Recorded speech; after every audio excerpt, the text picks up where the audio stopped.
bienvenue. On m'a demandé de vous faire une petite visite guidée de cette exposition en introduction. Visite guidée qui, je m'en rends bien compte à présent, est rendue un peu plus compliquée par le fait que les panneaux nous tournent le dos. Mais nous vous invitons réellement à en prendre connaissance tout à l'heure, lors de l'apéritif. Et vous allez voir que les questions présentées sur ces panneaux s'égrènent tout au long de la vie. C'est normal car l'exploration éthique commence par de la perplexité. Ce sont donc des questions qui sont présentées là. Et ces perplexités, elles changent de forme, elles changent de visage dans les différents stades de notre existence et également selon nos circonstances. C'est donc une diversité de questions dans tous les stades de la vie qui sont présentées dans cette exposition. Et ces perplexités, ces questions sont techniques et évidemment sont en même temps profondément humaines. C'est à nous de les élaborer. Ces questions sont profondément personnelles et profondément collectives. Elles sont à la fois nouvelles et anciennes, et toutes sans exception, à un moment donné ou à un autre, elles naissent dans une histoire. Et c'est là peut-être un des grands privilèges de mon métier, d'être la dépositaire de tant d'histoires. Alors, certaines de ces histoires sont difficiles, j'ai fait un petit tri ce soir. Certains de mes collègues amènent en consultation d'éthique les histoires qui, à leurs yeux, sont leur pire cauchemar. Mais ce sont toujours des histoires très importantes, très émouvantes. Et en guise d'introduction à cette exposition, plutôt que de disserter sur l'une ou l'autre des questions, j'ai décidé de vous offrir 1 à 2 histoires par panneau, afin d'ancrer dans des exemples le genre de questions dont il s'agit. Je me suis dit aussi que ça illustrerait votre parcours de l'exposition tout à l'heure.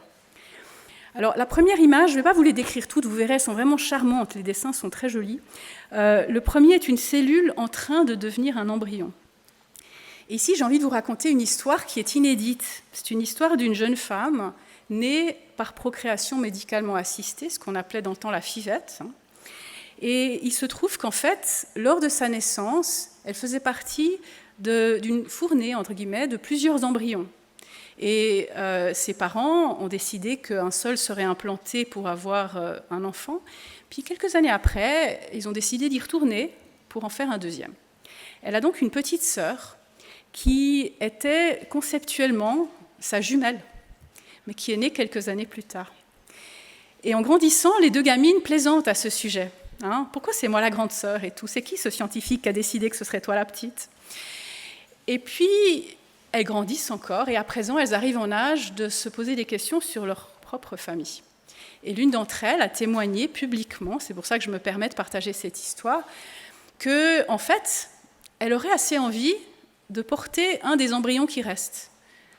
Parce qu'en fait, c'est une sorte d'idée sous-jacente que si la famille, comme dit le film pour enfants, la famille veut dire que personne n'est abandonné, est-ce qu'il n'y aurait pas une forme d'abandon à les laisser dans l'azote liquide ? Alors, il n'y a pas vraiment une salle d'attente platonique des âmes où les gens attendent de naître, mais là, il y a physiquement des embryons dans l'azote liquide. Et c'est une vraie question, on en fait quoi à la génération suivante ? C'est une question inédite, parce que nous arrivons maintenant à la 2e génération de la FIV. Pas tout à fait inédite, c'est pas tout à fait maintenant la 2e génération, mais ça ne commence qu'avec la 2e génération. Le 2e panneau traite de la vie prénatale. Il y a un certain nombre d'années désormais, une amie, une camarade d'études, m'a demandé une chose très inhabituelle, m'a donné une consultation d'éthique privée. Ce n'est pas mon métier, là, c'était en tant qu'amie que j'ai discuté avec elle autour d'un café. Et elle m'a présenté une situation qui, alors là, n'est pas inédite, et l'était encore moins à l'époque. Elle avait eu un enfant, elle et son mari avaient eu un enfant qui s'était avéré atteint d'une maladie génétique gravissime, empêchant son développement et écourtant très gravement ses jours.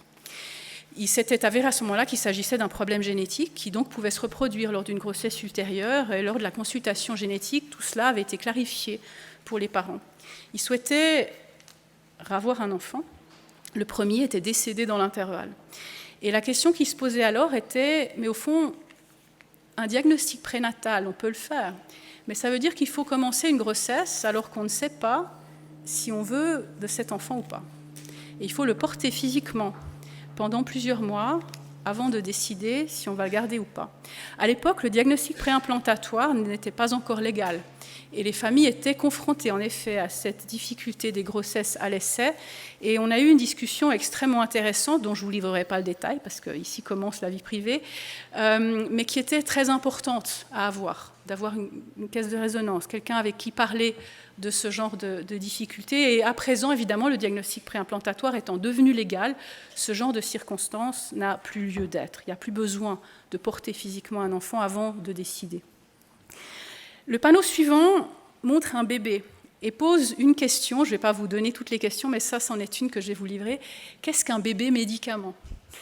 Et effectivement, j'ai parlé juste à présent du diagnostic préimplantatoire. Une des choses qui techniquement est rendue possible par cette technique qui permet de faire une analyse génétique avant l'implantation d'un embryon, eh bien, c'est lorsque un enfant déjà né est atteint d'une maladie qui nécessiterait, par exemple, une greffe de moelle.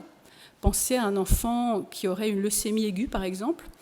Eh bien, il est possible de donner comme une sorte de coup de pouce à la nature. On peut évidemment faire un autre enfant dans l'espoir qu'il soit compatible, si tant est que personne d'autre ne le soit déjà dans la famille.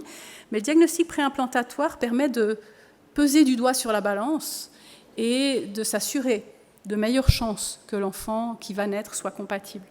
Évidemment, ce genre de technologie et surtout cet usage de ces technologies soulève beaucoup d'émotions, soulève beaucoup d'enjeux. Et un des arguments que l'on entend beaucoup, c'est qu'il s'agirait d'une instrumentalisation de l'enfant qui va naître, comme s'il n'était qu'un objet, une sorte de réserve de pièces détachées pour les enfants déjà nés. Et il y a quelques années, un reportage a été réalisé par la RTS sur une famille suisse qui avait été à l'étranger avoir recours à cette technique, qui n'est toujours pas légale en Suisse d'ailleurs. Et on voyait cette famille interagir complètement normalement. C'est juste inimaginable en voyant cette famille dans son quotidien de s'imaginer que ses parents n'aiment pas tous leurs enfants de la même façon. Et ça a beaucoup ébranlé le public, ça a ébranlé jusqu'à la Commission nationale d'éthique qui a été très perplexe à se dire mais au fond, nos réflexions, si on les change sur la base d'un témoignage, est-ce que vraiment on a le droit de faire ça ? Mais c'était le pouvoir d'une histoire. Les histoires ont un pouvoir incroyable. Une autre histoire, parce qu'il y a aussi une question sur la vaccination dans le même panneau sur l'âge, le tout début de la vie. Lorsque j'étais médecin aux urgences, j'ai reçu un jour de forte affluence au milieu de beaucoup de patients, une adolescente de 16 ans atteinte de ce qui était visible à l'œil nu comme étant une rougeole floride avec une atteinte neurologique. Elle était confuse, presque inconsciente. On a demandé à ses parents son statut vaccinal et les parents ont eu un air atterré et nous ont dit « mais non, on ne l'a pas vaccinée, mais on allait le faire l'année prochaine ». Elle avait 16 ans.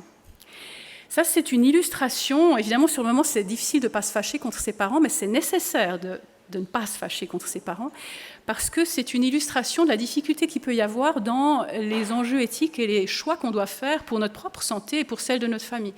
La situation à l'époque, ça n'a pas énormément changé depuis, c'était que dans la sphère publique, dans les médias, la vaccination était présentée comme une situation où finalement, il y a des arguments des deux côtés, peut-être bien que c'est utile, peut-être bien que c'est dangereux. En réalité, les vaccins ne peuvent pas être sur le marché à moins qu'ils soient utiles. Mais comme ce discours est présenté comme équilibré, un peu faussement, les parents hésitent. Et comme on a tendance à penser souvent qu'on est responsable de nos actes, plutôt que de penser qu'on est responsable de nos choix, on a l'impression qu'on agit si on accepte la vaccination de nos enfants et qu'on est donc responsable des effets secondaires, mais que si on ne les vaccine pas et qu'ils tombent malades, ce n'est pas de notre faute. Et ces parents-là étaient tombés dans ce piège-là. Évidemment, heureusement, c'est plutôt rare qu'un cas aussi grave survienne. Mais dans leur cas, c'était particulièrement flagrant. Et ça illustre les choix éthiques face à la médecine que nous prenons tous, professionnels ou non. Le panneau suivant est un enfant, et une des questions est « a-t-on le droit de connaître nos origines ?» En Suisse, la réponse est simple. On a un droit légalement garanti de connaître nos origines génétiques. Le don d'ovocytes est interdit, le don de sperme est autorisé, mais il n'est pas anonyme.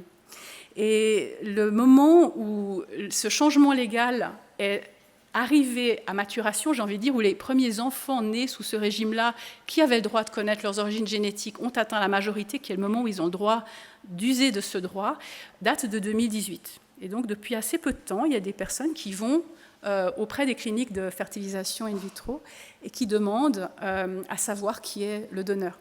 Et ils ont le droit de savoir pas seulement son apparence physique, mais son nom et son adresse.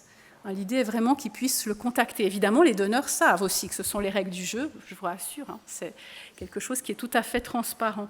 C'est très important parce que dans certains pays où ce n'est pas le cas, les personnes nées suite à un don de sperme ont 2 sortes de plaintes, 3 en fait. Le premier, c'est « je dois connaître mes risques et une partie d'entre eux sont génétiques, si on me cache tout, comment est-ce que je fais ?» Bon argument, hein. Le deuxième, c'est « peut-être que je veux le rencontrer, peut-être pas.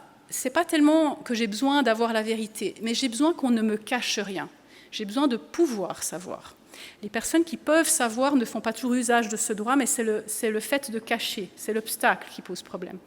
Puis le troisième, je le garde pour la fin, c'est que c'est plus difficile, dans des conditions d'anonymat, de réguler le nombre d'enfants issus de chaque donneur.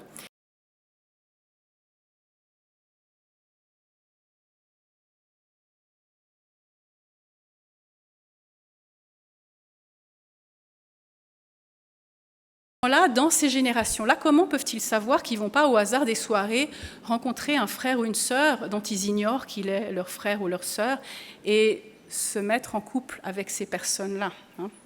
Donc ça soulève des questions qui vont bien au-delà de la nécessité du droit de connaître sa propre histoire. C'est un droit très important, il est heureux que la Suisse les garantit d'emblée. Le panneau suivant est une jeune femme, et là j'aimerais vous raconter une histoire publique, l'histoire collective des Américaines qui à présent fébrilement effacent de leur smartphone les applications qui suivent les menstruations. Car il y a une application pour tout, il y a aussi une application pour suivre le cycle menstruel, ça peut être très utile, sauf que si ça se fait hacker, ça permet aussi de détecter précocement les grossesses dans des États où l'avortement est illégal et puni de sanctions sévères parfois, où ça pourrait être tout à fait suspect de se retrouver avec une application qui montre que les règles s'arrêtent puis redémarrent sans explication. C'est dangereux parfois, les technologies. Nos technologies nous donnent du pouvoir, nous donnent des moyens, nous donnent des choix, nous donnent des libertés en d'autres termes, mais elles peuvent aussi rendre nos libertés fragiles, parfois sans trop crier gare. L'âge adulte et la performance est le thème du panneau suivant. Et là, c'est une histoire plus personnelle. Je me rappelle d'avoir été dans un congrès de médecine il y a bien des années lorsque j'étais jeune interne. Et une des présentations traitait du taux d'automédication chez mes collègues en médecine pour pouvoir être suffisamment performant au travail. On parle beaucoup de stress, de burn-out, de charge de travail dans la médecine aujourd'hui. À l'époque, on en parlait beaucoup moins. Mais une collègue pharmacologue avait fait un questionnaire sur l'automédication dans nos rangs. Et une des personnes qui a commenté ce résultat était un de nos patrons, une personne impressionnante, intimidante, que nous admirions beaucoup et qui, au micro, a fondu en larmes en commentant ces résultats car il n'avait pas vu la souffrance qui se trouvait parmi ses propres troupes. En réalité, qu'est-ce qui compte le plus ? On se pose souvent cette question, l'âge avançant. C'est un des thèmes du panneau suivant. Ici, 2 histoires. L'histoire d'une femme âgée que j'ai rencontrée lors de vacances au Belize avec ma grand-mère qui avait besoin d'une dialyse. Mais à l'époque, il n'y avait pas de dialyse dans le pays entier. Il aurait fallu qu'elle s'expatrie dans le pays suivant. Et elle a choisi de ne pas avoir recours à la dialyse, de décéder donc à brève échéance, car elle ne voulait pas déménager seule dans un pays éloigné des siens pour survivre, mais finalement à quoi bon, lorsque tous les siens auraient été au-delà d'une frontière qu'elle ne pouvait pas vraiment franchir, faute de temps, entre les dialyses. Cette femme a fait son choix elle-même, c'est comme ça que ça devrait se faire dans l'idéal. L'autre histoire est moins idéale, c'est une collègue qui un jour m'a raconté, il y a très longtemps, qu'elle avait vu un patient arriver en consultation. Parce qu'il était inquiet avant de partir en vacances, son inquiétude, c'était qu'il était devenu subitement tout jaune. Et en fait, avec l'anamnèse et l'examen, elle se dit que cet homme, il a peut-être un cancer du pancréas et que peut-être on ne pourra pas faire grand-chose pour lui. Elle me racontait son hésitation à lui dire « mais partez en vacances ». Sachant que le traitement serait différé, que le pronostic serait aggravé, mais il était grave de toute façon, mais qu'évidemment, si elle hâtait les choses maintenant, c'était peut-être les dernières vacances de sa vie qui allaient se trouver gâchées. Évidemment, ce n'est pas à elle de faire ce choix, hein, mais c'est un choix difficile lorsqu'il s'agit de quand est-ce qu'on dit quoi, un enjeu vraiment, vraiment très délicat. Vivre nos priorités nécessite aussi l'appui des autres, et donc ça veut dire qu'on doit communiquer clairement nos priorités. Lorsque j'étais médecin dans le cardiomobile, je me suis trouvée appelée auprès d'une patiente âgée dans un établissement médico-social et on m'a tendu, lorsque j'étais en train de m'occuper d'elle, une directive anticipée, préimprimée, sur laquelle figuraient ces mots « En cas de risque trop important, d'un handicap inacceptable, je ne veux pas d'acharnement thérapeutique ». Elle était à risque d'un handicap, mais est-ce que ce risque était trop important ? Est-ce que le handicap était inacceptable ? Et puis l'acharnement thérapeutique, c'est aller au-delà du raisonnable, mais comme on n'a pas tous le même seuil du raisonnable, on ne sait pas vraiment ce qu'elle voulait, elle. C'est important d'être clair lorsque l'on exprime ses propres choix, en particulier peut-être lorsque on sait qu'on ne sera plus là pour faire l'exégèse le moment venu, et c'est souvent le cas lorsque nos choix en fin de vie ne sont pas des choix de vie ou de mort, parce que ce n'est plus de ça qu'il s'agit, mais des choix entre mourir plutôt comme ça, ou plutôt comme ça, ou plutôt comme ça. La mort nous questionne aussi. Lors d'une autre course en cardiomobile, je me suis trouvée cette fois-ci devant une histoire tragique d'un jeune homme qui s'était suicidé, qui montrait encore quelques signes de vie, mais pour qui on ne pouvait plus rien faire pour sauver sa vie, et pour qui la question s'est posée, au fond, est-ce qu'on le laisse à domicile ? Ce qui montrera peut-être aux parents un certain fatalisme. Est-ce qu'on l'amène à l'hôpital ? Ce qui montrera qu'on aura vraiment tout tenté, même si au fond on sait bien qu'on ne pourra rien faire. Et puis derrière vient très vite en tête, oui, mais si on l'amène à l'hôpital, peut-être qu'il pourra être donneur d'organes. Alors on fait quoi, hein ? Ça, ce sont des questions qui se posent dans les urgences. Et après notre décès, quelle sera l'histoire qui nous survivra, surtout de nos jours quand le virtuel s'en mêle, lorsque l'histoire, ce n'est pas seulement celle que nous racontons, que nos proches racontent, mais celle dont témoigne notre trace digitale. Ce printemps, j'ai mémorialisé le profil Facebook de ma mère, décédée en janvier, et il montre maintenant en souvenir d'eux plutôt que comme si c'était quelqu'un de vivant. Et là, on entre dans une phase où la période où nous sommes décédés, eh bien, change de forme en raison aussi de nos technologies.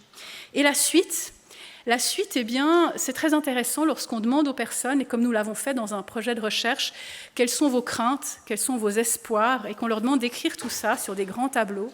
On voit qu'il y a un chevauchement important. Les craintes des uns sont les espoirs des autres. Et c'est bien là que se trouve l'importance d'avoir ces discussions et de trouver un moyen collectif de faire façon de tout cela. Ces histoires illustrent au fond à quel point nos technologies, et bien sûr en arrière-fond nos organisations collectives, font partie de l'environnement dans lequel s'intègrent nos vies. N'oublions surtout pas que cet environnement, à la fin, c'est nous qui le façonnons.